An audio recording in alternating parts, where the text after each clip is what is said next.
All right, I'm on hole number one of the 2020 St. Patrick's Day tournament. I'm in my 99 account. I'm in the qualifying round.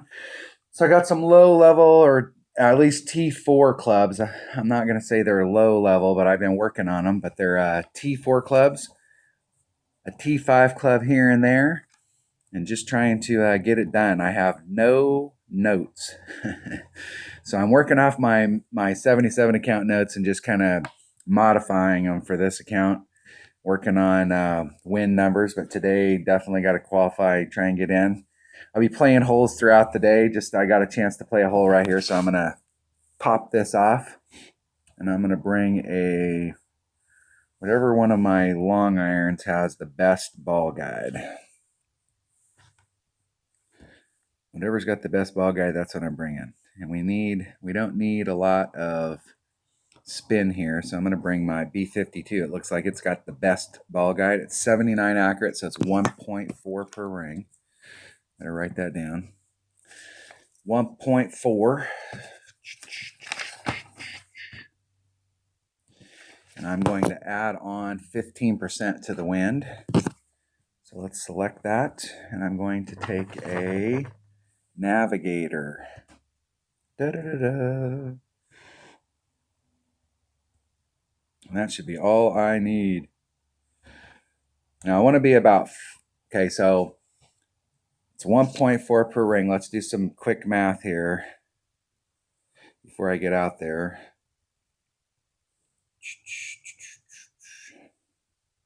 1.4 per ring. Actually, let's do this. Go 5 miles per hour divided by 1.4. I'm going to be about 3.5 rings off the transitional surface. And then I'm going to add on 15% to the wind. So let's see what we got for wind.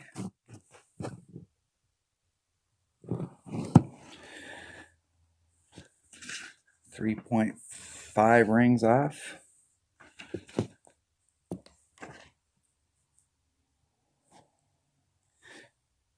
Times 3.4 divided by 1.4. We're going to do 2.8 rings. We're 3.5 rings off. So we're 3.5 rings off of that transitional surface down there. I'm putting on about a half a backspin.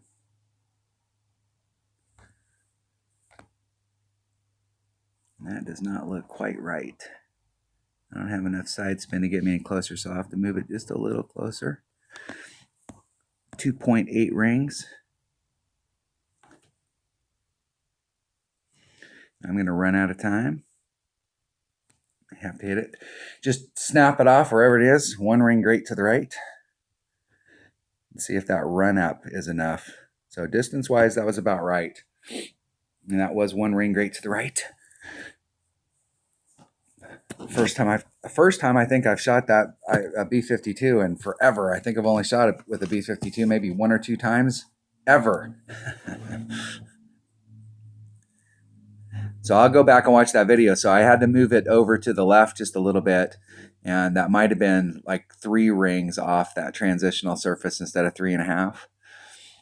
With my Grizzly, it hits, how I arrived at that was my Grizzly hits 1 mile per hour per ring, and I'm 5 rings off that transitional surface. So I'm approximately 5 miles per hour off of the transitional surface, if you want to look at it that way, 5 rings.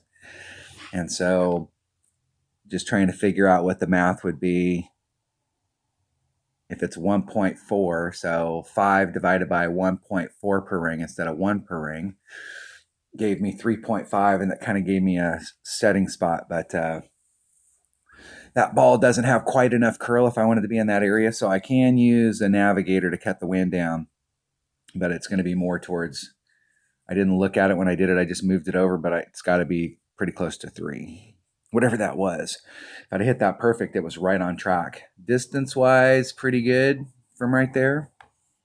I think if it would have been on trajectory, that would have been in the hole.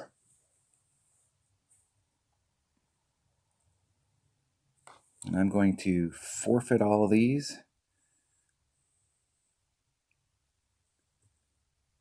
Forfeit.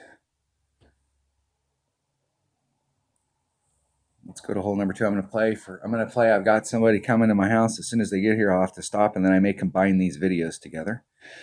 So hole number 2 is a par 4, and it's Drew Moorlink's hole number 8. And I'm going to try, I'm not going to be able to do the same shot that I'm doing in my upper developed account. I'm trying to get onto this island, and with this extra mile 7, it has the same topspin as an extra mile 6. It's only like 4.5 topspin, and I'm using like 6.5. So I could get down there if I used a little bit of overpower. So I'm gonna try that. I'm gonna see how it works. I'm still practicing in this account, even though I'm in the qualifying round. Just to give it anywhere you end up down there, you can get on. I'm gonna bring a power 3 ball. That will be it. Everything else there looks good. One thing I may want to, and I think I don't have a ton of options here, but like as far as accuracy goes, if you get on that island, you're coming in with a wedge. That's 50 accurate, so it's 2 per ring. Down to 1 is not an option. That's pretty close to 50 accurate, 50 accurate. And a little more accuracy in the dart, but I'm going to stick with my Firefly. Let's see. I think the Firefly's got best ball guide in that category. What do I got? 4-1. Absolutely. It's got the best ball guide. So a little bit more accuracy in those other clubs, but less ball guide. I'd rather have the ball guide and a little less accuracy, if I can get down into that area. So with the 4.5 topspin, I'll have to put a little teeny bit of overpower on it in order to get to the area. And it is carrying down there a little bit more than it looks. So on my upper developed account, I'm actually adding on some wind. 4, right in the center here. Where I'd really like to be is about right there. So I need to be forward about 4 miles per hour. And the wind's going 2. So what I'm going to do, I want to be right in the center. I'm going to take the wind out. And then I'm going to put some power in it.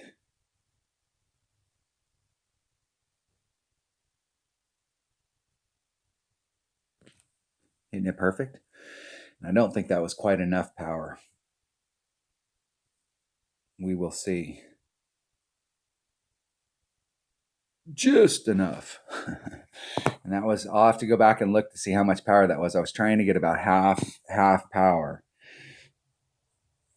And that is it. I'm not trying to get all the way up on there. I'm not trying to do some hero shot. I'm just trying to bounce it onto that fairway pad so that I'm in my maximum wedge. And I have noticed that this shot down here, it's flat.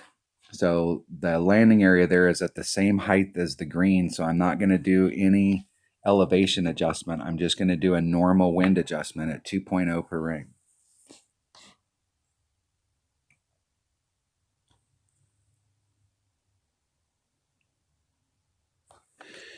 And all it takes is perfect. If you hit this perfect, you're in the hole. And if you don't hit it perfect, it's not in the hole. I don't know. Kingfisher might have enough. Nope, not quite enough backspin. And I'm in a big red line area there, so I'm going to have to bring out a different club.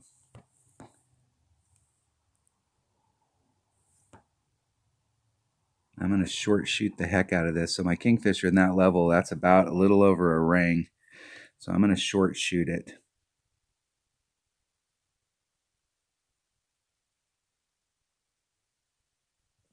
Hitting it perfect. See if I short shot it enough to get it up to the hole. No, couldn't get the trajectory right. The wind blew me off a little bit right there.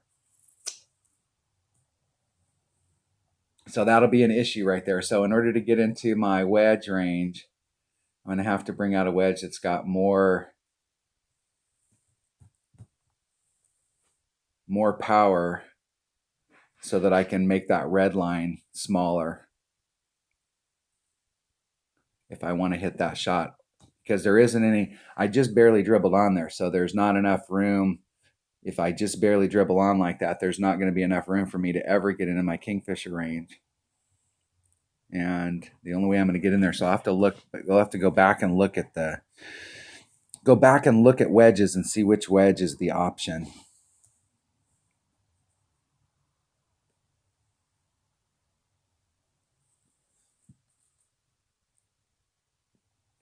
But that's definitely how I'm going to approach it. If we can find a wedge that can pick up the distance back to the cup or back to the red line on the short iron. In my upper developed account, the red line between my Firefly, or not my Firefly, but my Rapier and my short iron is very small. And so in that shot right there, I would have had plenty of room to work out. I may have had to put on a little bit of topspin, but I would have had plenty of room. So let's go look in the short iron, or excuse me, wedge category and see what my options are. And I will continue to practice on every hole in this account until the weekend round, just to try and dial these holes in. Because we can get ourselves in the same spot as we can with our upper developed clubs. It's just we're going to have to make sure that when we get to that spot, we bring the right clubs for that situation. So let's see here.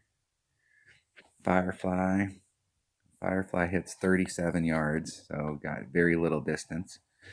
My skewer hits 39. That's still not going to be enough to shorten that up. 42 boomerang. So the boomerang may be my option here because of that 5 yards. That 5 yards would have got me up there where I could have easily gotten into my short iron or my Firefly range and been able to take that shot. May still have to put on a little bit of topspin. Ball guide's not as good, but at least it's got 3. When I have less ball guide like that, that's why I always like to come in with a little bit of backspin. 41 versus 42. Let's compare those two clubs. Accuracy is a little bit better. Ball guide is the same.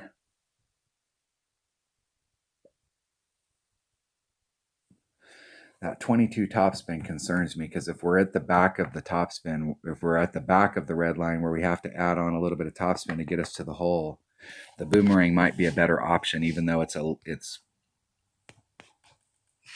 what, 1.9 versus 1.8, with the ball guide being the same. So the boomerang is probably the club that I should go with there. And that is my option. So I think I will go with the boomerang. All right, so we know how we're going to play that hole in the future. I'll go back when I watch these videos. I'll make a note. I'll make a note set, and I will hear what I just said and know that I need to write on my notes to go in that with a boomerang and give myself a wedge shot at it. So I'm on hole number 3. Hole number 3. It's going to be Drew Moore Links hole number 3. All right.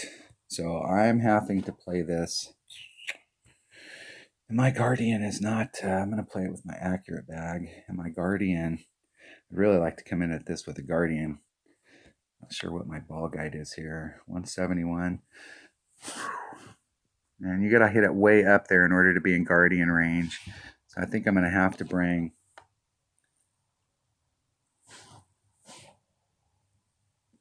if I could get way up in that hole,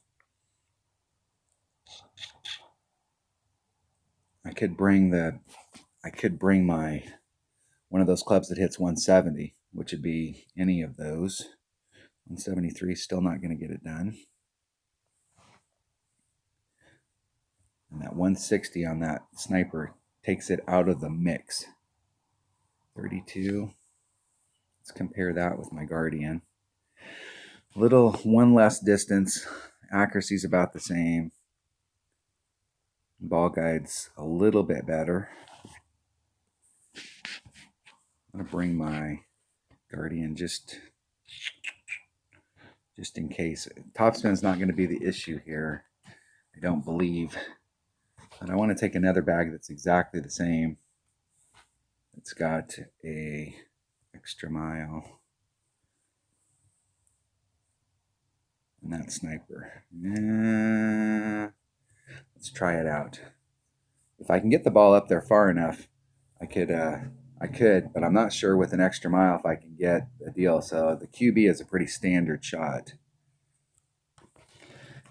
we'll have to play around with it. Still working it out with the lower level clubs to see kind of like what the angle is down there. So the issue is that if you don't get far enough on the drive, you have to hit around the sand trap instead of being right in front of that sand trap.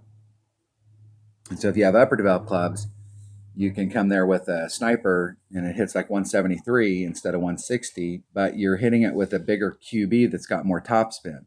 And this QB that I have only has like 3 topspin, so I can't get out there as far.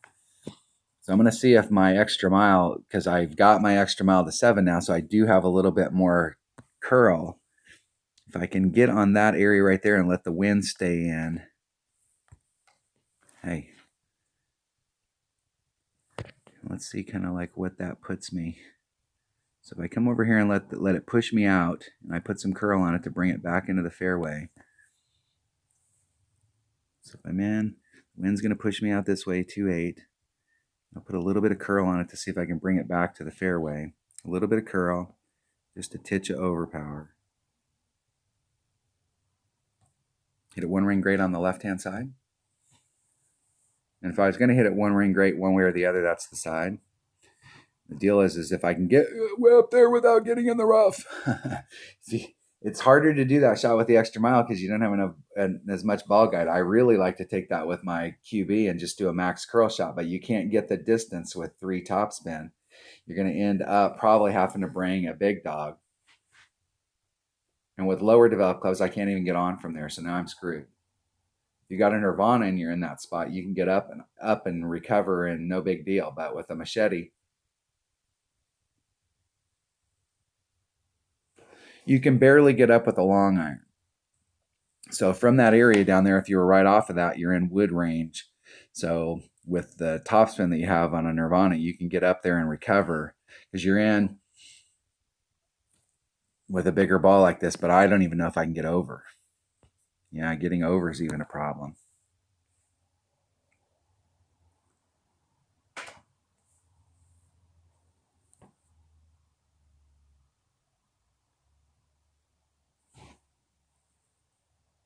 And I'm going to have to hero shot it. And I may or may not have kept it on the fairway. All I'm trying to do is just dribble it onto the fairway there. At least give myself a shot coming in because this should be Kingfisher range, and my Kingfisher hits. What does my Kingfisher hit? It hits 1.2, 2.1, 2.4.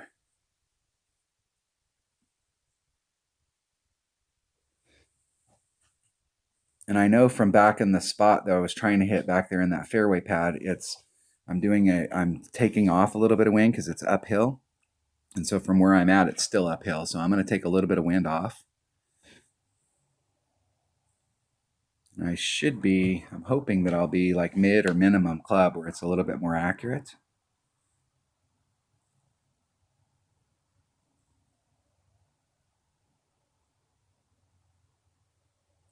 We will see here right now.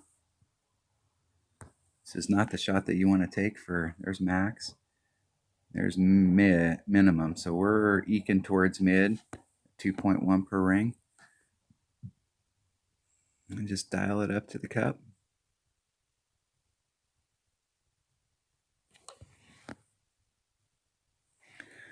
I'm taking off 10%, so that's 2.6, that's 2.4, that's 2.3, 2.3, and it's 2.1, so it's a little over a ring.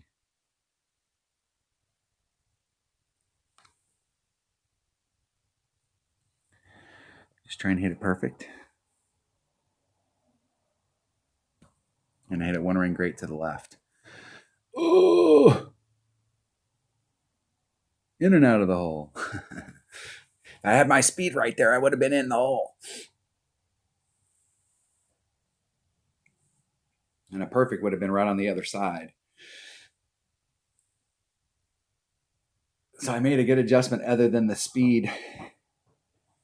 That's the problem with lower developed clubs is you don't have ball guide to walk yourself in there. I mean, everybody's looking for, I will give up accuracy for ball guide because accuracy you can work out. Like if you hit a great to the left or the right is really when accuracy comes into play, because if you hit a great to the left or the right and you've got a club that's got big fat rings, you're going to be a big fat ring to the left or the right. But if you hit it perfect and you've got ball guide to line you up to the hole to start off with, then you're in the cup. And and I went for it with that extra mile. I would normally come at this hole with a quarterback, but I wanted to see kind of what the look was out there so that I could get a better angle at it. That's all right. I'm still practicing, trying to work it out for the rounds that really count. I'm not too concerned about making the weekend round. It's just trying to get it worked out.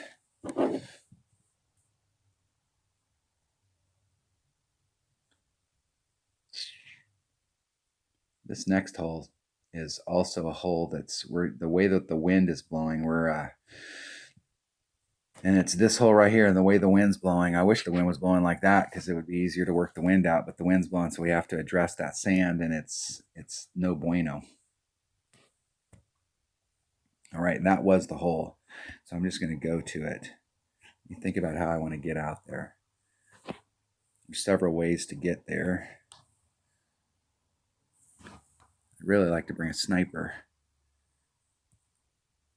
I could bring a katana. That'll help cut the wind down a little bit.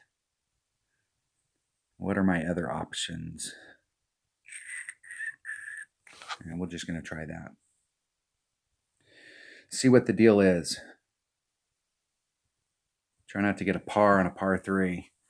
I have gotten one par already this week on this par 3 because of the wind adjustment that we're having to do. So traditionally, I would hit this 1.2 per ring with a plus 10% wind adjustment. But this club only hits 160 instead of 170 like my upper level account, so I'm not sure where I'm at in my club.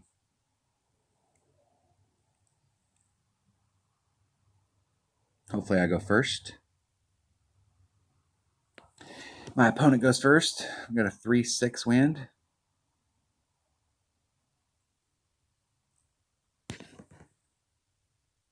They've wasted a quarter of their shot already.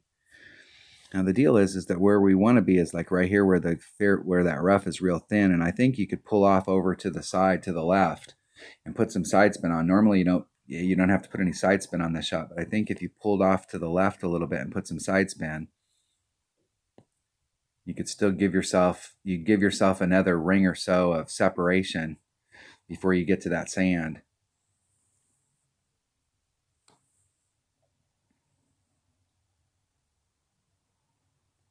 We will see right now. Okay, I'm still in my 1.2 per ring range.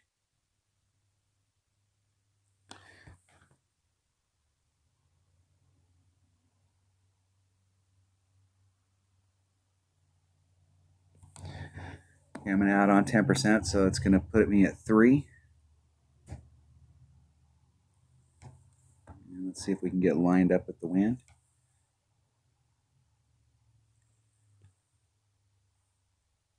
Need to hit this perfect. Oh my God, I just blew it. So I just hit the fairway. I got lucky that stuck. But I think that's one of the ways that we can work the wind out on this, where we can give ourselves at least another ring of maneuver, is instead of hitting it straight forward with no side spin, come at it with a ball that's got some side spin on it and apply the side spin, and we can move over to the left, which gives us more of that rough to work out the wind before we get to the sand. So right there, it was a 3-ring pull, and if you're in the spot that you would normally work at, you hit that sand at 2 rings or 2 miles per hour with whatever club. So if you're using a club that's 2 per ring, it's going to hit it on the very first ring. If you're using a sniper at 100% accuracy, it's going to hit it on the second ring, and then you've got an issue. You got an issue between like 1.9 and 2.5, 2.6. So if you got to make an adjustment that's 2.3 and you're in the regular spot, you can't get to that spot. And so maybe if we move it off to the left a little bit and put side spin on it, that gives us 1 extra ring of maneuver. So we're going to have to set that shot up based on the wind. If we get on that hole and we end up with a very low wind, we're going to be able to put it in the normal spot and work it out. But if we notice that the wind is going to be higher than 2, then we're going to have to move it to the left and put side spin on it to give us a little more room. And that's only going to work if we have a wind that's less than 3. If we've got an adjustment that's more than 3, then you may just have to just suck it up and take it. All right, hole number 5. Glen Monarch. Glen Monarch, hole number 4. Da-da-da-da. Okay, all right, let's play that game. Glen Monarch, hole number 4. All right, I'm going straight forward, and I'm going to bring out a 100% accurate driver. I'm bringing out my Kingfisher, and I'm trying to get a minimum club. And I'm going to take a Titan, the King of Balls. It's best served on this hole with a Kingmaker. You can cut the wind down on the other end. Let's open up that chest, get it rolling, rolling, rolling, rolling. Dig out the one behind it. All 3 of these par 4s, you can get up there. Depending on your clubs, you'll have to work out like where you're at and what clubs you bring or what ball you bring. But all of these, we can either get into our minimum short iron or our maximum wedge. And so, as I found on hole number 2, I'll have to bring a different wedge than what I normally bring in order to make that red line smaller. So I have a window to get there, but we definitely have an option. And the way the wind's blowing, like normally I just lay up right here in front. And the last couple times this has been a tournament, that gave me an absolutely pure tailwind. I didn't have to hit against any side wind. And the last few tournaments, I saw people trying to hit out here, and they were actually, in my opinion, hitting in even, it's the same exact distance, and they were actually hitting themselves to the point where they had to do a side wind adjustment. But in this tournament, getting out there a little bit farther is actually better because I may have to use an extra mile. Because I don't think this QB's got enough. It doesn't. So I'm going to have to use an extra mile. Trying to get up into that area right there as far as you can get. I'm going to be about 2 rings off. I'm going to give myself a little bit of topspin to work my way, weasel my way through that. And that's going to have to be an absolutely perfect shot. There's 4-2. Go a little over 2 rings. I'm going to put the forward distance back on, which wasn't much. Try and hit this perfect.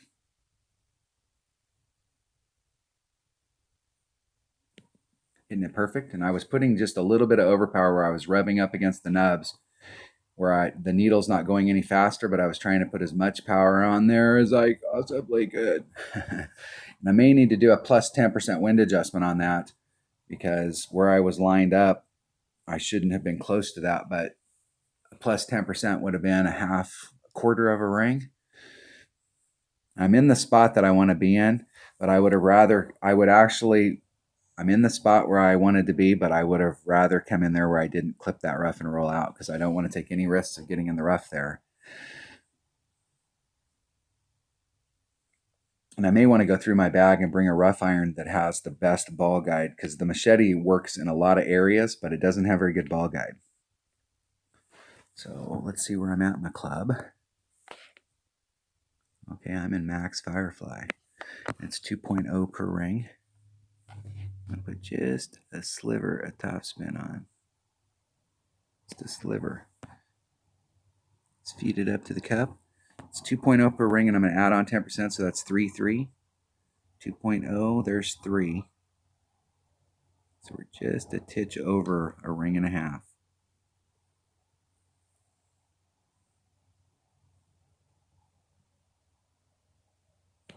Hitting it perfect. In the hole. Excellent. Woo! Picking up the one I dropped on the par 5, hole number 3. So we're back on the minus 11 track. Not the way that you want to be on the minus 11 track, but I should have been able to hold on to that eagle. But that's how we got it done. That's how we got it done. All right, hole number 6. This hole right here. Let me grab if I can talk. Grab my bag. And I really want to bring that sniper, but I'm not sure. Let's see. Could go several different ways here. Even though my big topper 50, 47, I think my extra mile probably will hit longer. It's a question of bringing the sniper. I'm going to bring a sniper. And I'm going to bring a Titan. The king of balls. Open up chest. Get it rolling. Playing golf. All right. Hole number 6. Hole number 6. These par 5s with lower developed stuff, we can put ourselves in pretty good spots. But we may have to bring out some bigger balls. And the deal on the par 5s is you can put yourself in a spot where you have a shot at Albie, but the main deal is to get your eagle, secure your eagle. Make sure you secure your eagle and move along, little doggy. 3-8. I'm going to do a 2-ring pull. That's 4-2.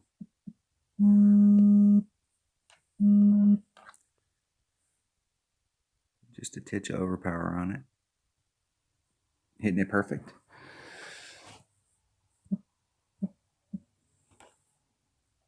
Just trying to bleed through the center. Get a little bit of forward distance out there. I could go at that with max overpower and I could do all that, but the whole deal is that if you've got lower developed stuff and you can, and these par 5s are not going to be high percentage for lower developed clubs. So if you can take the drive shot and not have to use any overpower, because if I put overpower on there with a 3-power ball, my landing zone is going to be right here in the center, which means that if I don't hit it perfect, I'm in the rough.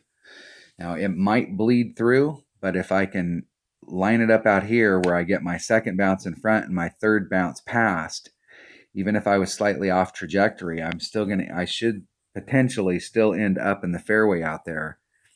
And so you can net more and you'll give yourself a much better look if you do overpower, but the whole deal is I'm trying not to have any epic fails on these par 5s.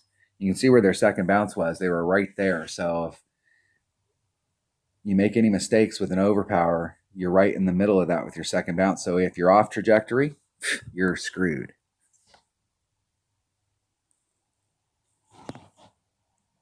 All right. Back spin, side spin. Let's pull it back so that we can get on it. What I'm looking for is where that ball is going to roll out compared to that cup. I'm going to take the wind out 2.8, so we're right at about 3 rings, a little less. And I'm going to put some curl on it to bring it back over there to the cup. Hitting it perfect.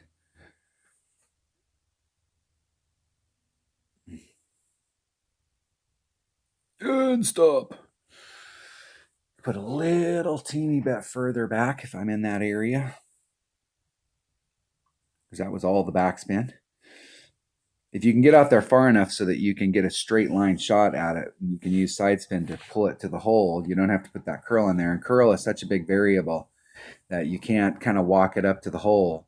But in order to get that extra distance to make that shot happen, I'm going to have to do overpower or bring out a bigger ball. And I'm really not interested in doing either one on this. My goal on the 2, especially this par 5, the first par 5, if I can get the drive worked out, you do have a little bit cleaner look at Albie.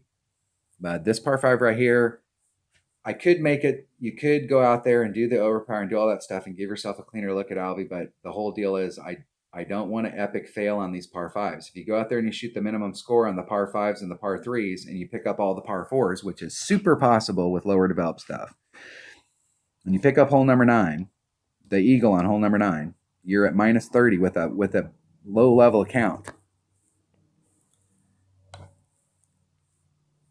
And in most brackets, even if you're in higher brackets, if you can shoot minus 30, you're up there towards the top, giving yourself a look at it. And so obviously I want to give myself as good a look as I can on all these holes, but the par 4s are really my focus this week. And one of the in the first par 3 and the last par 3, that middle par 3, is difficult because of the wind. I talked to a couple of my buddies who streamed yesterday and asked them if they were also having issues with number 4, because we all look at number 4 as being a very hole-in-one hole, but the way the wind's blowing right now, and I was happy to hear that they are also having problems, because that means it's not just me. but it bums me out that we're all having problems.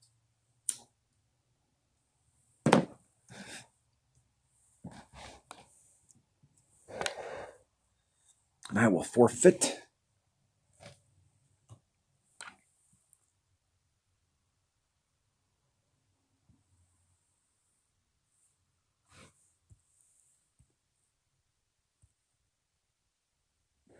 Do not want to play those par 3s. Do not want to waste any of my hole-in-ones on shootouts. All right, that was hole number 6. Hold on one second.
Cards so that you get one when you get up there. And she said, we're all out of tickets for toilet paper, so you have to come back a different day. Are you kidding? Nope. So I went to Fred Meyer's and they didn't have any toilet paper either, but there was a guy unloading a pallet of fucking paper towels and he said, yeah, this is all we got. And so I bought 2 6-packs of paper towels. They're just the regular size paper towels, so you could take one and rip it in half to make the select size, but I did buy 2 of them, and I will continue to buy some stuff so that we have a little bit of an inventory, because I think Anne's out. I think we gave her some toilet paper, like 1 4-pack. No, she's still at home. We're trying to see if Angie will come down here, because if anything happens to Angie, she's there by herself. Her one brother's dead and the other brother's dick. And so I tried to call her earlier, but she hasn't called me back. I was gonna see if we could get her to come down. But we're probably. Let me interrupt you for a second. Do I run or stay? Run. I'm not going out anymore. I decided I'm not gonna do I'm not going to leave the house anymore. So Kelly went to work today, and I told her, I don't know. I have a feeling if you're not the first person at the store when it opens that you're SOL. So I bought you guys some. I'll send a 6-pack of paper towels home with Robbie, because beggars can't be choosers, and I'll continue to try and get toilet paper. But if I find some, or if I get in line for Costco, I'll buy it. 2 of the big packs are like $15 a pack and stuff, and you guys just pay me back. But I will continue to look for toilet paper. But I will send. So are they getting toilet paper every day? My understanding is that they are, but they may not be getting toilet paper every day, depending on fucking supply of it. And I mean, the whole deal is I would talk to somebody there in the line, and I'm like, fuck, the whole deal is that we're just out of toilet paper. We're not trying to hoard it. We're just fucking out, because everybody fucking hoarded up toilet paper. And now we've got a bunch of fucking people out there that go, yeah, I'm fucking stuck with toilet paper. Well, guess what? If everybody would have just bought the toilet paper they normally would have bought, we would never have had a shortage. But you went in there on that first week and bought 16 fucking packs of toilet paper, and you and the 20 other people that got those, and now we're all fucking screwed because you guys fucking hoarded it. There was no reason to hoard it.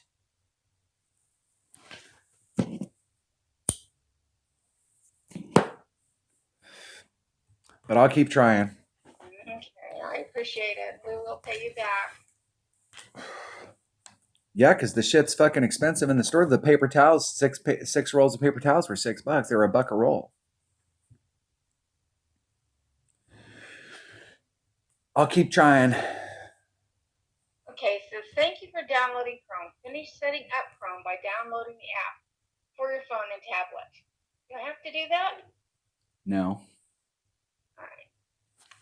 All right, I'm gonna see if I can get in. But you'll have to get into Chrome and start that process all over again. What? Well, go back to whatever your banking thing is, and if it says download Chrome, you should be able to hit Chrome. Maybe it'll take the link up to wherever it's supposed to be. I mean, not download Chrome. You'll just have to start over in Chrome. I can't get in here and pay this bill. That's what's happening. We'll log out, whatever I'm that's. trying to get in to back into the bill paying system. Okay. Give me a second. It's not coming up.